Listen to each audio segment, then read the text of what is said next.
Mapagpalang araw po sa ating lahat. Ako po si Emmanuel O. Alejandre. Ito po ang aking daily devotion para sa ngayong July 2, 2024.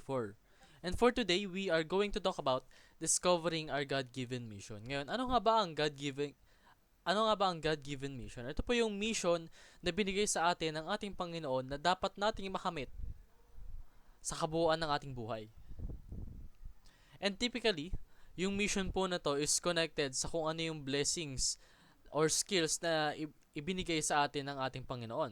Let's say for example, magaling ka mag-drawing, magaling ka mag-structure ng buildings. Maybe, your God-given mission is something related with architecture, diba?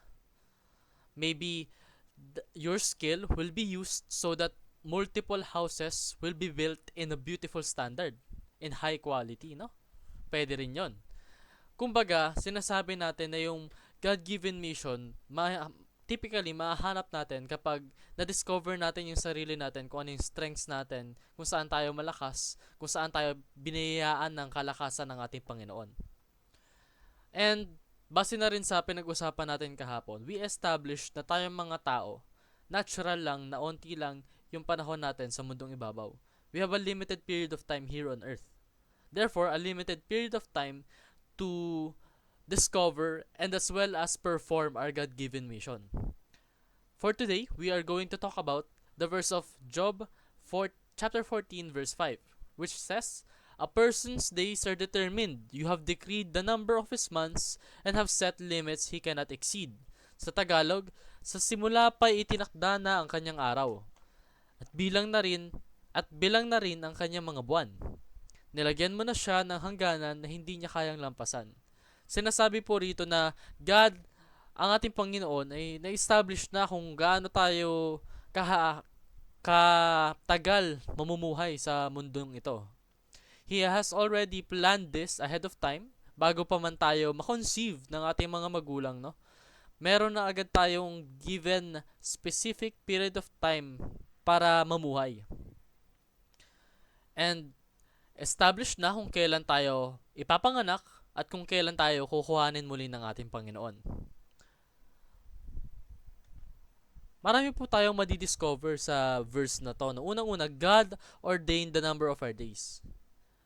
Ang ating Panginoon po ang siyang nagtatakda kung ilang araw tayo mamumuhay sa mundo.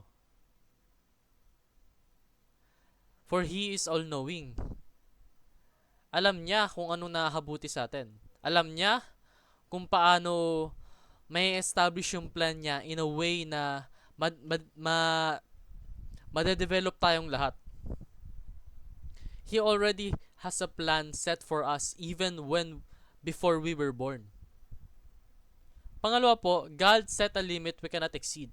Kahit ano pong gawin natin, bilang mga tao, hindi po natin kayang i-extend yung buhay natin.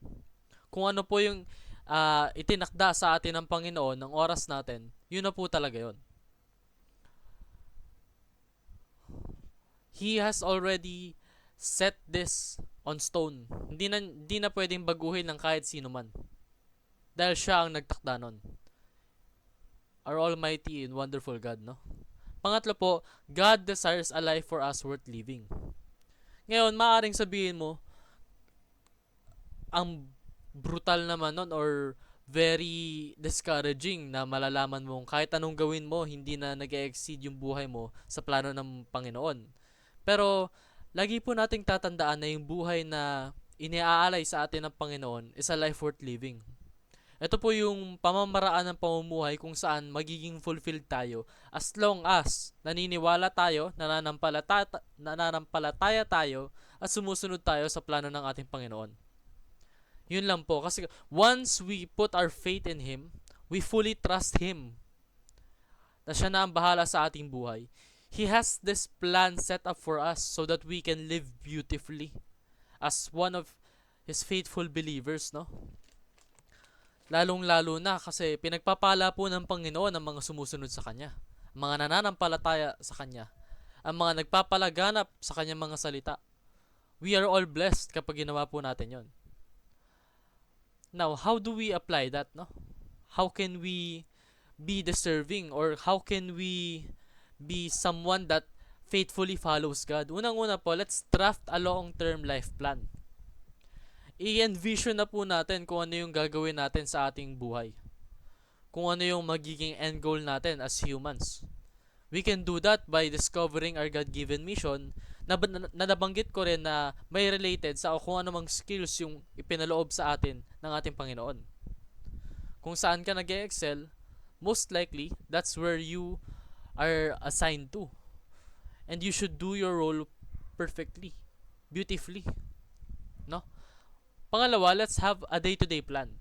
Buhod po sa dapat alam mo na kung ano yung end goal mo, dapat alam mo rin kung ano yung ginagawa mo or yung steps na kailangan mong i-take para sa end goal na yon. Let's say for example, ang end goal mo is maging established na isa sa mga pinakamagaling na guro sa mundo.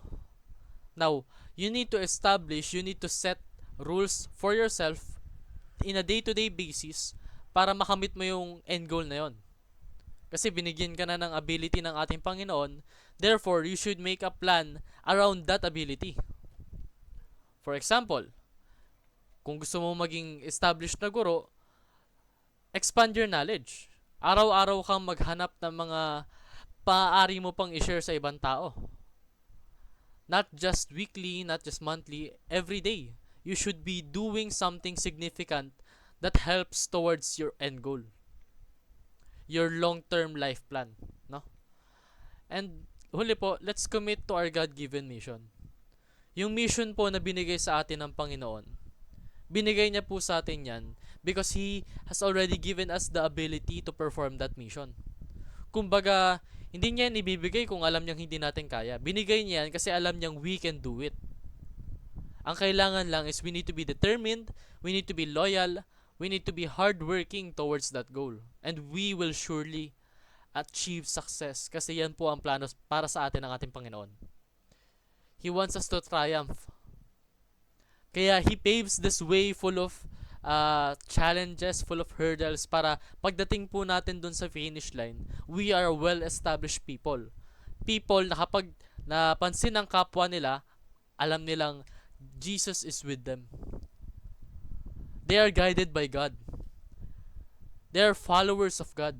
And in that way po, we give glory to His name sa ating Panginoon. Pinagpapala natin siya.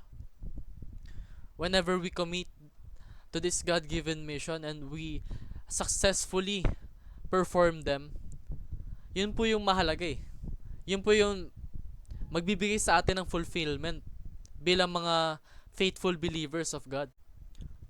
Yun lang po. Muli, ako po si Emmanuel O. Alejandra. Ito po ang aking daily devotion para sa ngayong July 2, 2024.